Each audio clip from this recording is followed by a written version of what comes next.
We've just received new information on the deaths of Oscar-winning actor Gene Hackman and his wife. This comes from a search warrant ABC News has obtained from Santa Fe County Sheriff's detectives. The couple was found yesterday inside their home in New Mexico beneath the grand home of Hollywood star Gene Hackman. Investigators found a shocking secret no one expected. This morning, just released body camera and surveillance video from the death investigation of Gene Hackman and his wife Betsy, giving fresh insight into their final days. Deputies going room to room after being called to clear their Santa Fe home in February. Hidden under his huge New Mexico mansion was a strange tunnel leading into darkness, unknown to anyone. Inside, old objects, odd items, and mysterious symbols suggested long hidden secrets. What was this underground passage for? And why had it stayed secret for so many years? As officials explore further, more questions arise. Was it a private escape, a secret storage, or something much worse? Join us in this video as we reveal the details. The alleged secret tunnel beneath Gene Hackman's mansion. The property owned by the late actor Gene Hackman was not an ordinary home. People who later reviewed the land and its layout described it as something much closer to a fortified compound than a peaceful private residence. The estate covered about 23 acres of land and was carefully placed in a quiet wooded area outside Santa Fe. From the outside alone, it was clear that privacy and protection were major priorities. Tall stone walls surrounded large portions of the property, some rising as high as 12 feet. Heavy steel gates controlled the only clear entrance, making it difficult for anyone to enter without permission. Security systems were installed throughout the grounds. Motion sensors monitored movement from hundreds of feet away, while thermal cameras tracked activity both day and night. According to security professionals who later reviewed these systems, the setup went far beyond what is normally seen in celebrity homes. Some described it as similar to security systems used at government or military locations. This level of defense raised early questions about why such extreme measures were considered necessary. Contractors who worked on the estate added to the mystery. Several reported being asked to build sections of the home using unusually thick concrete walls, some measuring up to 18 inches. This type of construction is more commonly used in bunkers or secure facilities designed to withstand explosions or extreme force. When workers questioned the purpose of this work, they were reportedly told it was for storage. However, many felt the explanation did not match the effort and materials required. All contractors and staff were required to sign strict non-disclosure agreements. These agreements prevented them from speaking publicly about their work or what they saw on the property for decades. Some of these agreements only expired years later, adding to the sense that secrecy was a long-term goal rather than a temporary precaution. Following Gene Hackman's death, investigators conducting a search of the estate reportedly discovered something unexpected. Hidden behind carefully designed panels in the private library was the entrance to a narrow tunnel. The opening was so well concealed that it would not have been found without close inspection. Once uncovered, investigators followed stone steps that spiraled downward into darkness. The tunnel extended more than 300 feet below the surface. It was narrow, steep, and cold, with damp air rising from below. Parts of the tunnel appeared extremely old, possibly dating back many decades or even a century. At the same time, other sections showed signs of modern reinforcement, suggesting that someone had taken steps to preserve and strengthen it over time. This mix of old and new construction made it difficult to determine exactly when the tunnel was first built or who originally created it. At the bottom of the tunnel, investigators reportedly entered a large underground chamber.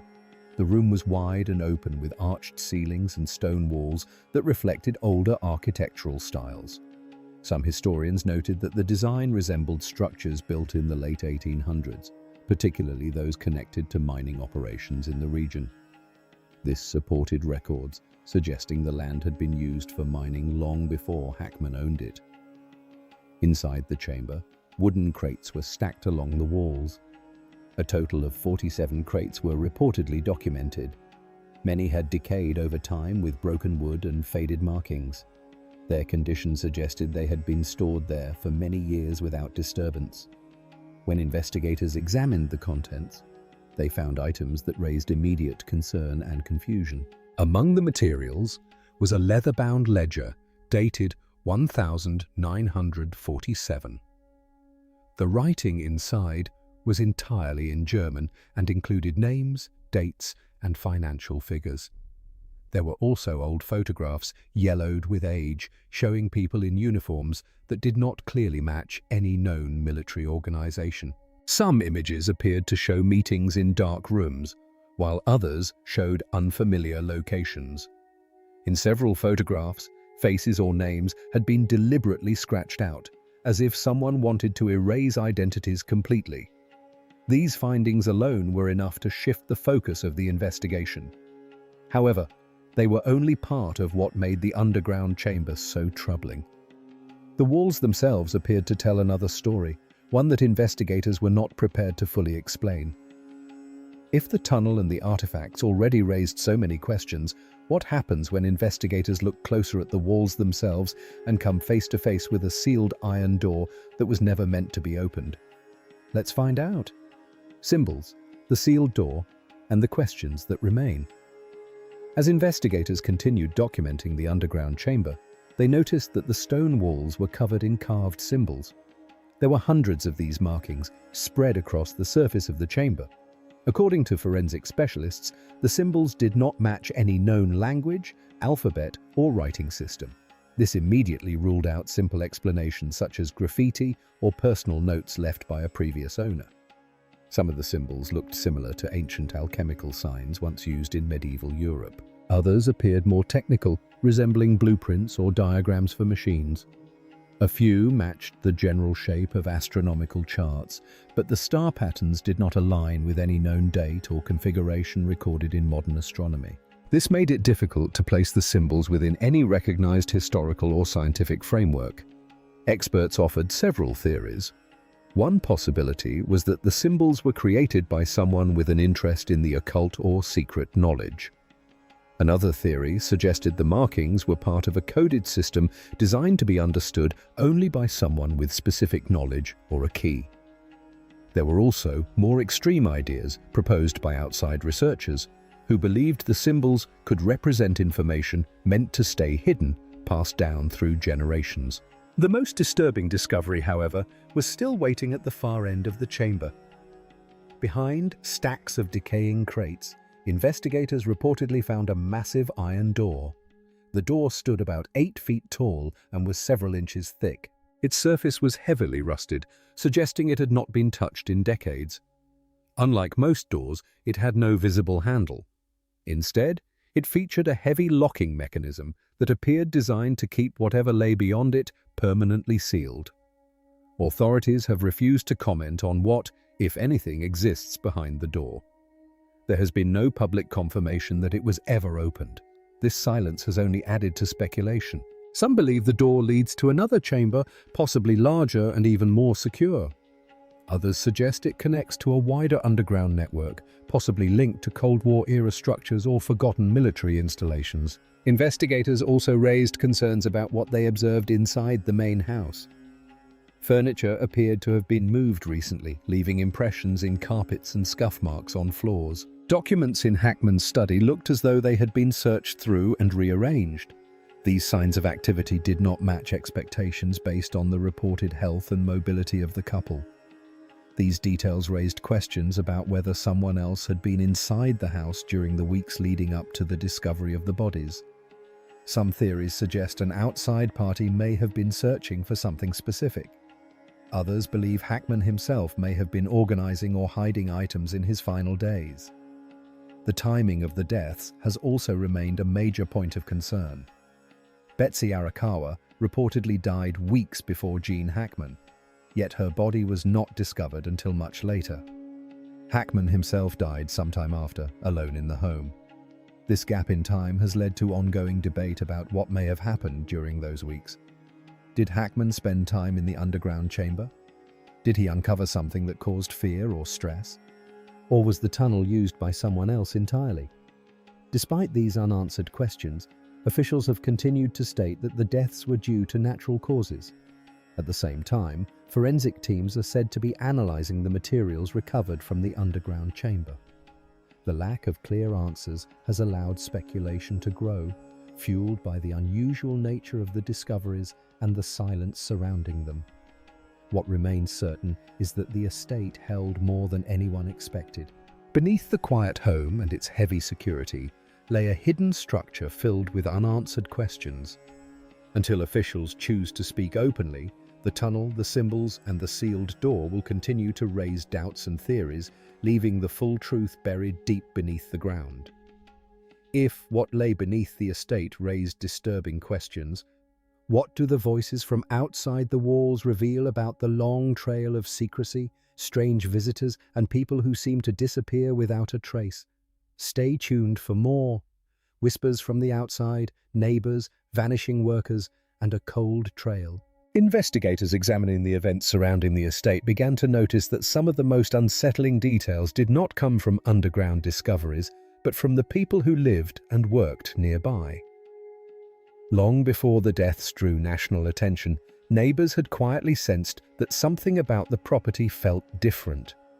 While the estate was known to be private and heavily guarded, locals reported patterns of behavior that stood out even by those standards. Several neighbors recalled seeing unfamiliar visitors arriving at the property late at night. These visits were often brief and irregular. Vehicles would enter through the reinforced gates, remain inside for a short time, and then leave without any clear explanation. The visitors were rarely seen during daylight hours, and their faces were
never clearly visible.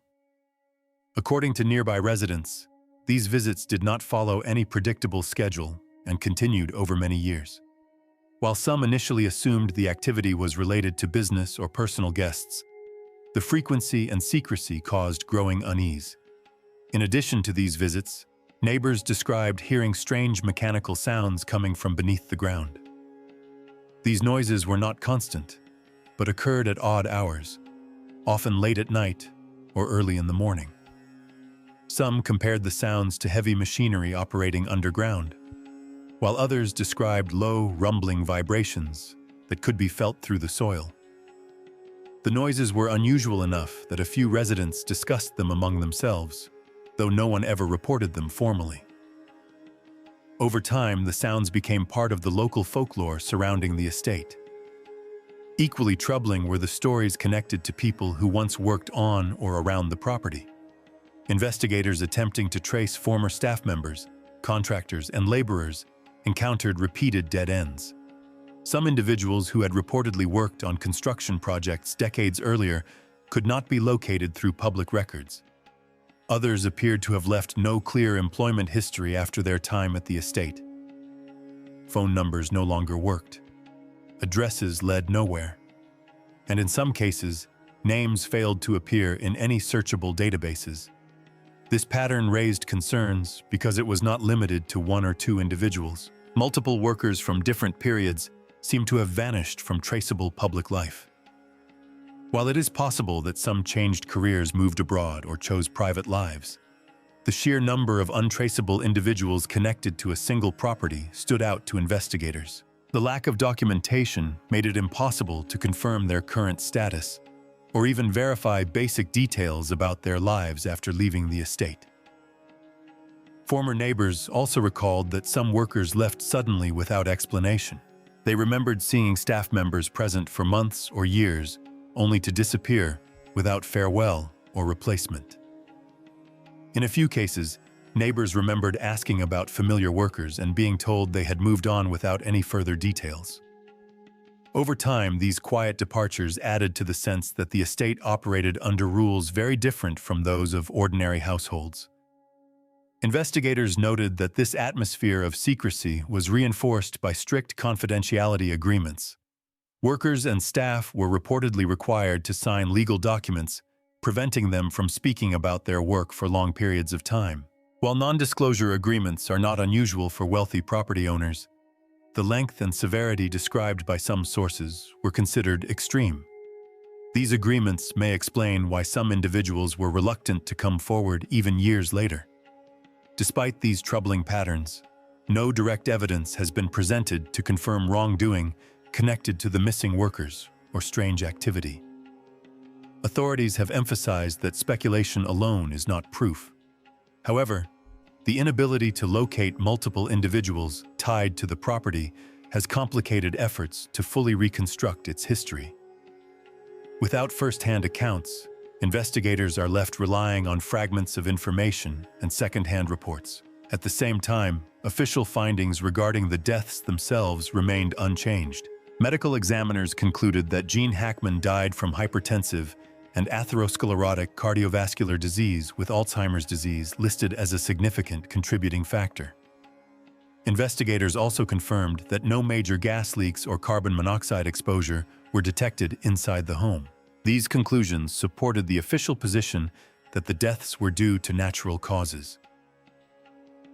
Even so, the contrast between these medical findings and the surrounding circumstances has kept questions alive. Neighbors' accounts of unexplained visitors, underground noises, and disappearing workers paint a picture that does not easily align with an ordinary private residence. While none of these details alone prove criminal activity, together they suggest a long history of secrecy that has yet to be fully explained. As the investigation continues, authorities have remained cautious in their statements. They have not confirmed any link between the reported disappearances, the strange activity observed by neighbors, and the deaths at the estate. Until more information becomes available, these accounts remain unresolved pieces of a larger puzzle, leaving many to wonder how much of the estate's true history may never be fully uncovered. What exactly did authorities find when they finally entered the secluded Santa Fe estate? And how had years of isolation and secrecy shaped the final days of Gene Hackman and Betsy Arakawa? Let's learn more. Discovery of Gene Hackman and Betsy Arakawa. On the morning of February 26, 2025, law enforcement officers arrived at the Santa Fe, New Mexico, home of legendary actor Gene Hackman and his wife Betsy Arakawa. The first alert came from a handyman who had worked for the couple for years and had recently visited the estate. Upon arrival, the officers learned that both Hackman and his wife were deceased. Also present at the property were their 3 dogs. One dog had died inside a locked cage, likely from starvation and dehydration, while the other 2 were barely surviving, scavenging for scraps of food. The initial inspection revealed a home in shocking disrepair. The once luxurious $4 million estate, known for its serene desert setting and privacy, had become cluttered and unkempt. Officers documented piles of clothing, scattered boxes, unopened groceries, prescription bottles, and bedding covering the floors. Some rooms appeared largely untouched for months, while others showed signs of neglect and disorder. Body cam footage released by the Santa Fe County Sheriff's Office captured officers carefully stepping around dog bedding, books, trash, and debris throughout the house. The sanitary conditions of the property were alarming.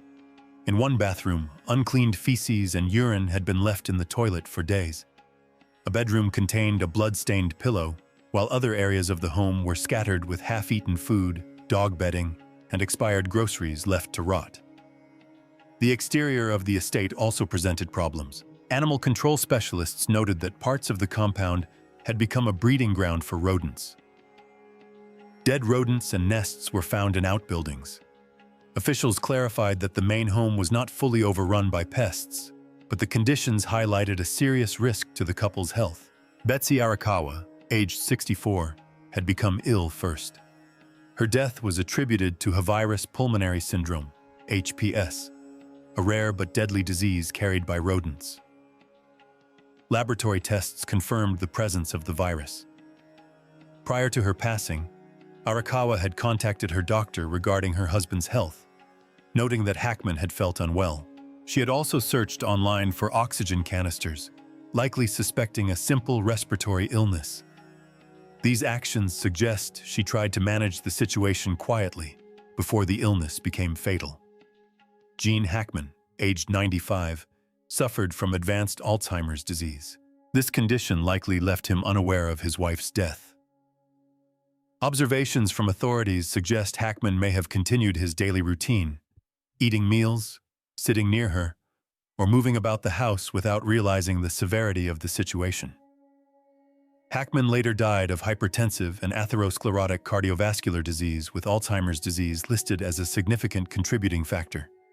A full autopsy and post-mortem CT scan revealed no evidence of trauma, internal or external, and no other major natural disease. Testing for common viruses such as COVID-19 and influenza, as well as carbon monoxide, was negative.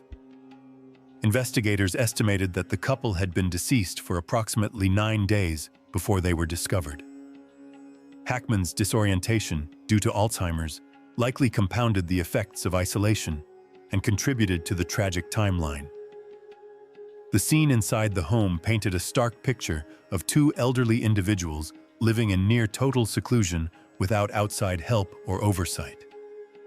Their isolation, combined with illness and neglect, directly contributed to the circumstances leading to their deaths. Family members, including Hackman's daughters, Elizabeth and Lisi, provided important context. They confirmed that Hackman and Arakawa were intensely private and had refused to allow anyone into their home, including cleaning staff. The daughters had not seen the couple in over a year and a half, highlighting the degree of isolation in which they had lived. This extended separation from the outside world delayed discovery of the deaths and contributed to the deteriorating condition of the estate. The public's reaction to the discovery was one of shock and sorrow. Fans and the media struggled to reconcile Hackman's commanding public persona with the frail and isolated man found in the home. The contrast was stark.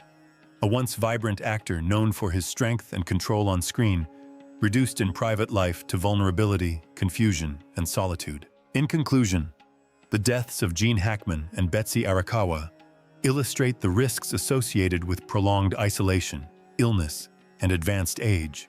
The conditions of the estate, the timeline of illness and death, and the medical findings all point to natural causes. Yet, the story remains tragic, emphasizing the consequences of seclusion, even for individuals of wealth and influence. With the tragic deaths of Gene Hackman and Betsy Arakawa uncovered and the shocking state of their home revealed, what do the conditions of the estate and the public's reaction tell us about their final years and the legacy they left behind? Let's delve deeper. Estate conditions, public reaction, and legacy. The Santa Fe estate of Gene Hackman and Betsy Arakawa reflected years of isolation and neglect by the time authorities arrived. The home, previously a luxurious and carefully maintained property, had become cluttered and unsanitary. Officers noted expired food, scattered personal items, dog bedding, and general disorder throughout the house. Rooms that had once been pristine were filled with trash and debris, illustrating the deterioration of daily life under prolonged seclusion. Authorities carefully collected personal belongings, prescription medications, and documents. All items were documented and bagged for further investigation. Despite the messy conditions, officials confirmed that the deaths were consistent with natural causes.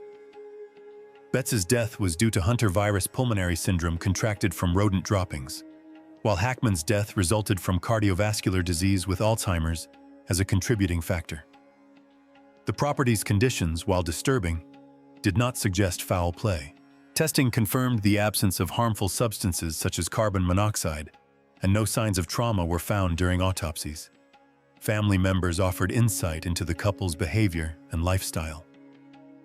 Hackman and Arakawa had chosen to live in seclusion, avoiding contact with the outside world. They had refused assistance from cleaning staff or others, contributing to the unsafe and unsanitary conditions that ultimately affected their health. The family had not visited or communicated regularly with the couple for more than 18 months prior to the discovery of their deaths. This extreme privacy, while reflecting the couple's personal wishes, prevented timely intervention during illness. The public reaction was a mixture of grief and disbelief. Fans and media outlets struggled to reconcile Hackman's screen image, a man known for his discipline, strength, and authority, with the reality of his final days. The estate, once a reflection of order and wealth, had become a symbol of vulnerability, illness, and isolation. Photographs released by authorities showed cluttered rooms, expired groceries, and other signs of long-term neglect, revealing the contrast between Hackman's public image and private circumstances. Hackman and Arakawa were buried in Santa Fe on April 15, 2025. The funeral was private and attended only by Hackman's 3 children, Christopher, Leslie, and Elizabeth. Following their deaths, the estate became a topic of legal and financial discussion. Reports indicated that Hackman's will had not been updated since 2005, raising questions regarding the inheritance of his estimated $80 million fortune. Legal representatives and family members faced the challenge of interpreting a will that no longer reflected current intentions. The deaths of Hackman and Arakawa highlight the dangers of prolonged isolation, particularly for elderly individuals with existing health conditions. While their privacy and desire to remain removed from public life were respected, this choice had unintended consequences, ultimately contributing to their deaths. Medical examinations confirmed natural causes, but the conditions inside the home illustrate the risks associated with extreme seclusion. In reflection, the story of Gene Hackman and Betsy Arakawa serves as a cautionary tale. The actor, once a commanding figure in Hollywood, spent his final years in solitude, removed from the support systems that might have prevented such a tragic outcome.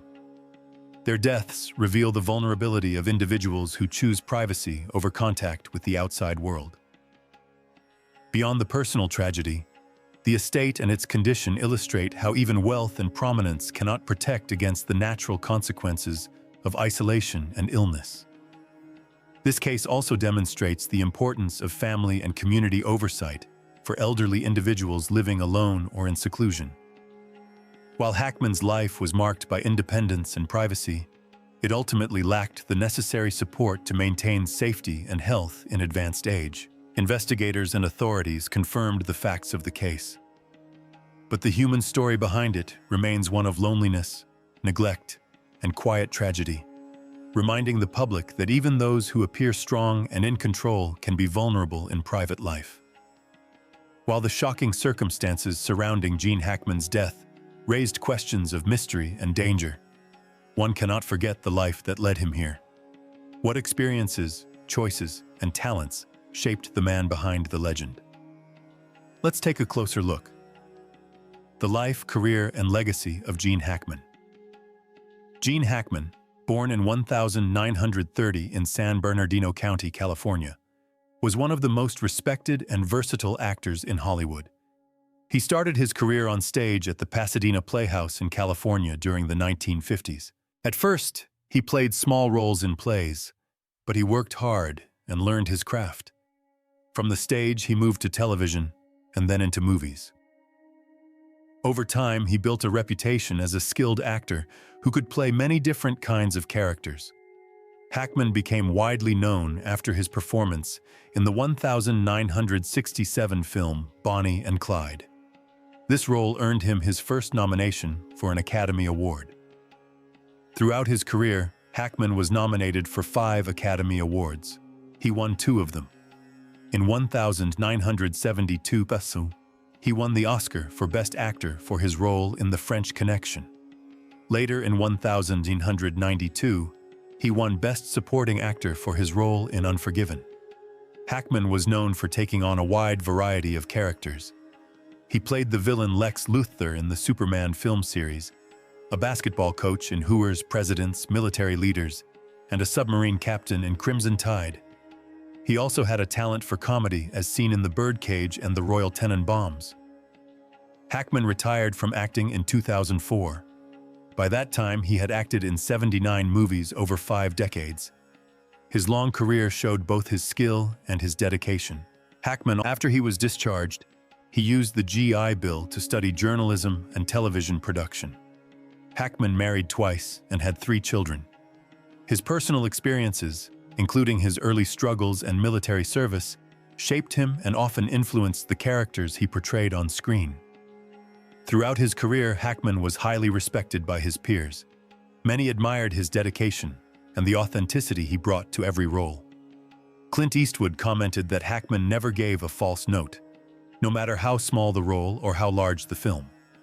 The New York Times called him Hollywood's consummate everyman, a description that reflected his ability to convincingly play ordinary people, heroes, villains, and complex characters alike. Hackman's work appealed to many generations of viewers. People discovered his films at different times and continued to appreciate them long after their release. For example, younger audiences watching The Replacements or older films like Who's Yours could still see his talent shine through. Fans often remember key moments from his career, such as Lex Luthor removing his wig in Superman, which brought the comic book character to life, or his small cameo in Young Frankenstein, where he played a blind man with a bushy beard. Even in brief appearances, Hackman was able to leave a lasting impression because of his skill and attention to detail. In addition to his acting, Hackman had other talents and interests. He was known to take on roles that were challenging or complex, often choosing characters with difficult or conflicted personalities. He enjoyed pushing himself and exploring new types of characters. Hackman also found ways to express himself outside of acting. Writing novels gave him another form of creative expression, while racing cars and diving allowed him to pursue adventure in real life. In summary, Gene Hackman had a long, successful, and varied career in film, television, and theater. He won awards for both leading and supporting roles and played a wide range of characters. His dedication, versatility, and authenticity earned him respect from his peers, critics, and audiences alike. Beyond acting, he explored writing, racing, and diving, showing a passion for life and creativity. Hackman's work continues to influence actors and filmmakers, and his films remain an important part of Hollywood history even after retirement. His legacy as a talented, reliable, and versatile actor remains firmly established. What do you think about the legacy of Gene Hackman? Share your thoughts in the comments section below. Thank you for joining us as we explored the incredible life, legendary career, and lasting legacy of Gene Hackman. If this deep dive gave you a new appreciation for the man behind the screen, don't forget to like and subscribe. Click the next video on your screen to uncover more stories. See you there.